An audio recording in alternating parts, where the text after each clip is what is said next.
Sahih al-Bukhari 511. Narrated Aisha. The things which annul the prayers were mentioned before me.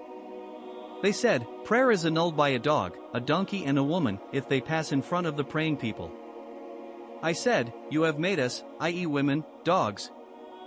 I saw the Prophet, praying while I used to lie in my bed between him and the Qibla. Whenever I was in need of something, I would slip away, for I disliked to face him. Sahih al-Bukhari 512. Narrated Aisha. The Prophet used to pray while I was sleeping across in his bed in front of him. Whenever he wanted to pray witr, he would wake me up and I would pray witr. Sahih al-Bukhari 513. Narrated Aisha. The wife of the Prophet, I used to sleep in front of Allah's Messenger, with my legs opposite his Qibla, facing him, and whenever he prostrated, he pushed my feet and I withdrew them, and whenever he stood, I stretched them. Aisha added, in those days there were no lamps in the houses. Sahih al-Bukhari 514. Narrated Aisha. The things which annul prayer were mentioned before me, and those were a dog, a donkey and a woman. I said, you have compared us, women, to donkeys and dogs. By Allah! I saw the Prophet, praying while I used to lie in my bed between him and the Qibla. Whenever I was in need of something, I disliked to sit and trouble the Prophet. So, I would slip away by the side of his feet. Sahih al-Bukhari 515. Narrated Aisha. The wife of the Prophet, Allah's Messenger, used to get up at night and pray while I used to lie across between him and the Qibla on his family's bed. Sahih al-Bukhari 516. Narrated Abu Qatada al-Ansari. Allah's Messenger was praying and he was carrying Umama, the daughters of Zainab, the daughter of Allah's Messenger, and she was the daughter of his bin Rabi'a bin Abd Shams.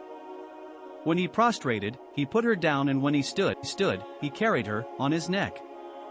Sahih al-Bukhari 517. Narrated Maymuna bint al-Harith. My bed was beside the praying place, Musalla, of the Prophet, and sometimes his garment fell on me while I used to lie in my bed. Sahih al-Bukhari 518. Narrated Maymuna. The Prophet used to pray while I used to sleep beside him during my periods, menses, and in prostration his garment used to touch me. Sahih al-Bukhari 519. Narrated Aisha. It is not good that you people have made us, women, equal to dogs and donkeys. No doubt I saw Allah's Messenger, praying while I used to lie between him and the Qibla, and when he wanted to prostrate, he pushed my legs and I withdrew them. Sahih al-Bukhari 520. Narrated Amr bin Maimun. Abdullah bin Mas'udi said, while Allah's Messenger was praying beside the Kaaba, there were some Quraysh people sitting in a gathering. One of them said, don't you see this, who does deeds just to show off? Who amongst you can go and bring the dung, blood, and the abdominal contents, intestines, etc., of the slaughtered camels of the family of so-and-so, and then wait till he prostrates and put that in between his shoulders?